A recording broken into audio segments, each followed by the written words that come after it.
sorry, I said sorry, but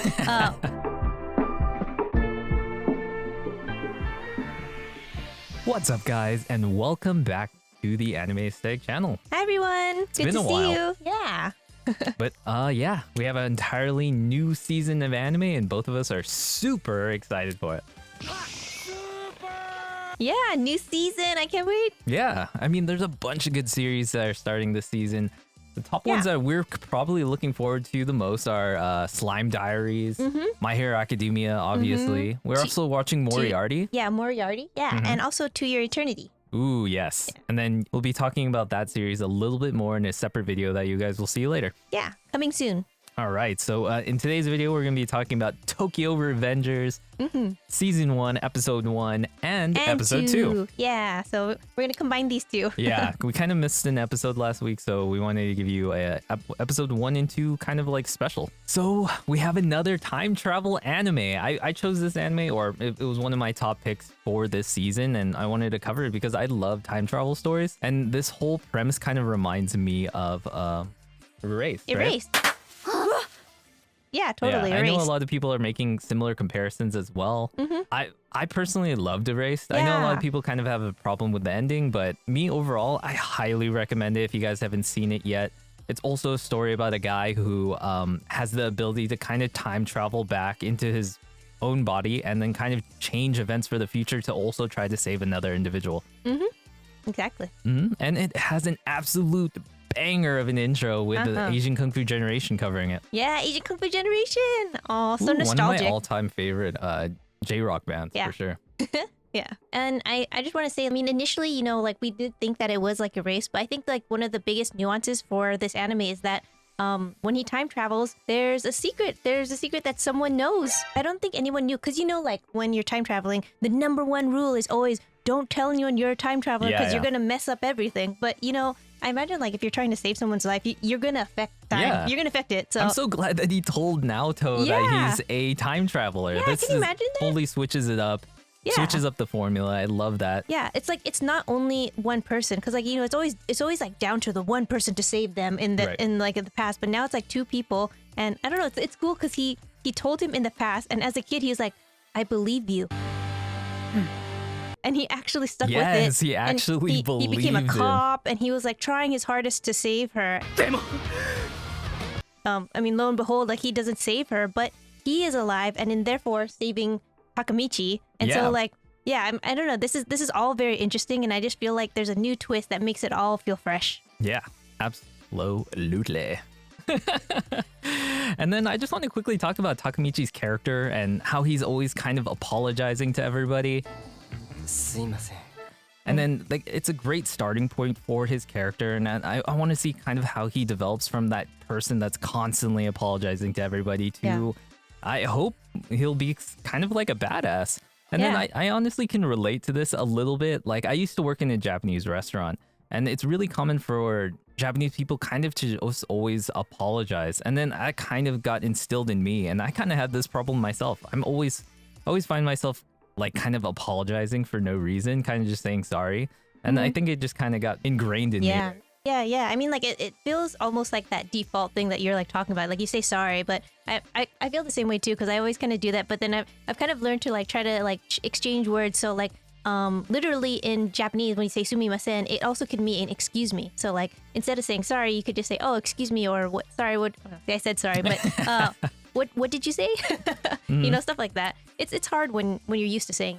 Oh, one thing I wanted to bring up is like as he's talking about traveling back in time, he was talking about like going to his peak years, and like I just thought it was really funny for him to say his peak years was junior high. Like, can you imagine yourself in junior high? Like, that's definitely not my peak years. I don't even think my high school years were considered peak years. He peaked in junior high. In That's junior not great. high, I'm like, you can't do anything. You don't have money. Maybe you barely just got a cell phone from like your parents. Like, I don't know. But I guess it's interesting because you're kind of like going so far back. It's like, okay, who was Takamichi?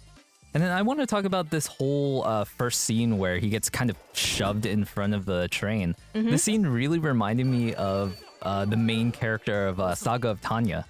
That main character also gets shoved right in front of a train as well. And I know, I'm pretty sure this happens in a lot of different anime. I can't really, I was trying to think of other anime in which this happens, but I couldn't think of any.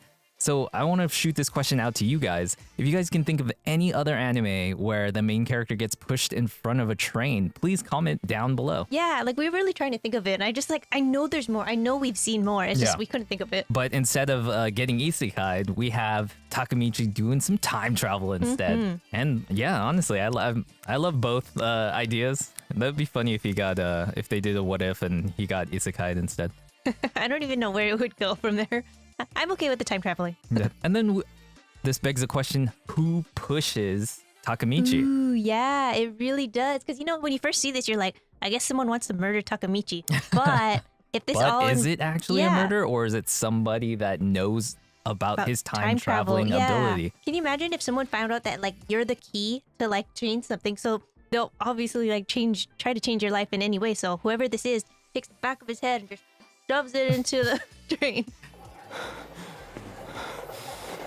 Yeah, it's too early to kind of make theories, but I mean, we have some thoughts. I mean, who do you think? Do you have any idea of who this might be? Who it might be? I honestly don't know. The first part of me was kind of thinking like, what if it's Takamichi himself trying to change it? Because like we don't know, since this is a time traveling anime. Like, how do we know this is not the first time that he's trying to save her again? So Right, like, right. I don't know. I kind of feel like it could be him, but The only problem with that is like he kind of when he goes- time travels, he goes into his own body. There's Yeah. not like two of him, but yeah, as we know.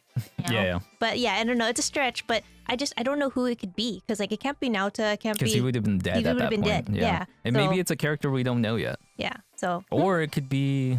No, I don't. Honestly don't know.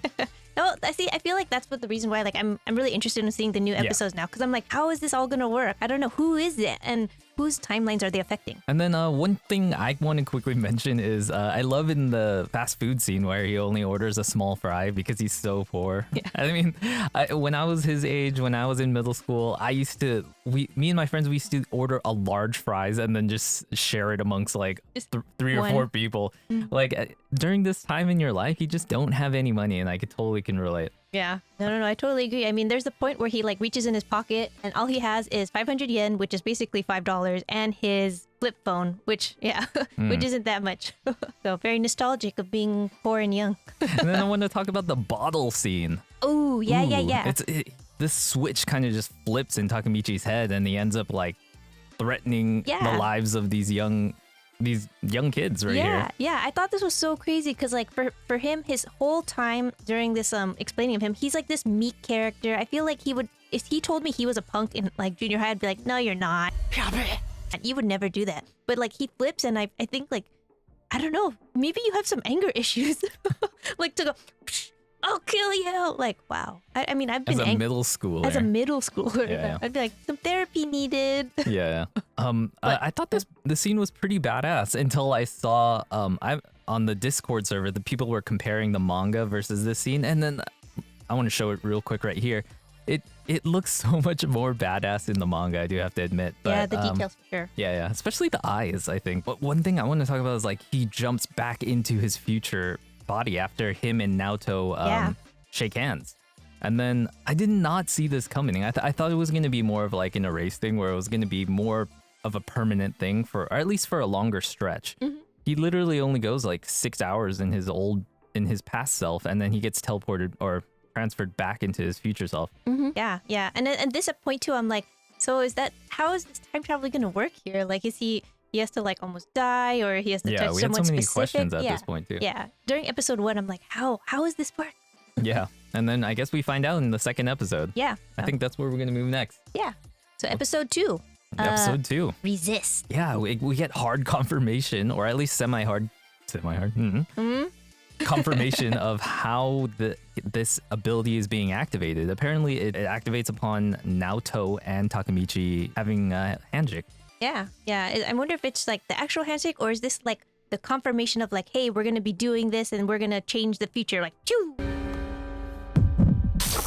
This whole episode is kind of just revolving around this whole fight club thing that is Fight happening Club. between multiple middle schools. Gentlemen, Welcome to Fight Club. I don't know. There's all these people like screaming like, I bet $5, right? I bet my whole life savings. And My 500 yen life savings. I Yeah. thought that part was hilarious. yeah. Another part that I want to bring up is like before he even travels to the path, Naoto tells him that he needs to stop Sano and Kisaki from meeting, or he needs to at least meet them so that he can kind of change the future.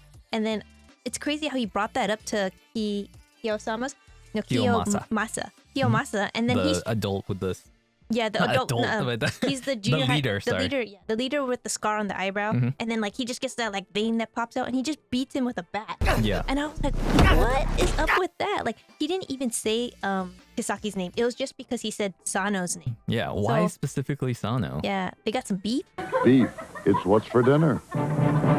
Yeah, I'm so interested in seeing why that beef is there, why he has such a problem with him speaking Sano's name. And then after Takamichi gets his ass beat by these guys, we get a really sweet scene between Hinata and Takamichi. And then it kind of shows like how their relationship's gonna grow.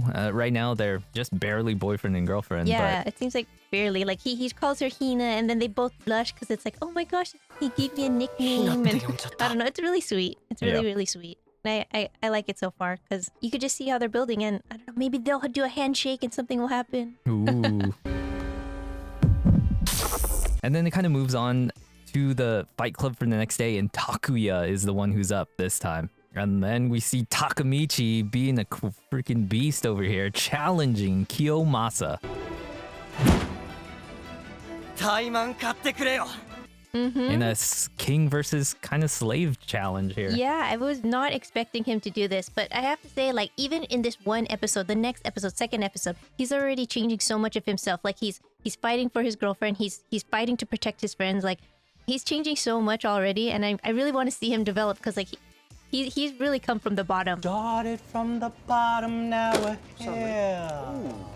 And I like this. I like this a lot. And what a way to end an episode. I'm super excited to see the next one. Yeah. I want to see how this develops and what Takamichi's going to do in this situation. Yeah, I really want to see because they're gonna fight, and I don't know if he's just gonna get beat up again. Probably. I don't know. Just to save him, or maybe there'll be some kind of, I don't know, someone will interrupt the fight, like in real anime. Always just someone comes. Sakura's gonna come. Just kidding. But there's one thing that's always kind of in my mind, like he's changing the future. I wonder if they're ever gonna go into like some things about like, is this gonna have like a butterfly effect? Like whose lives are they changing? Like if she lives, then someone else die? I don't know. Like I'm interested. I think that's what about time travel is so like, what can happen? You don't know anymore because it's changed. For sure. Yeah, I guess we just have to wait and find out and see what happens in the next coming weeks. Yeah.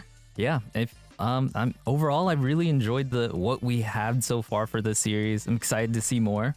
Me too. And yeah. Yeah, let's see Takamichi go save everyone.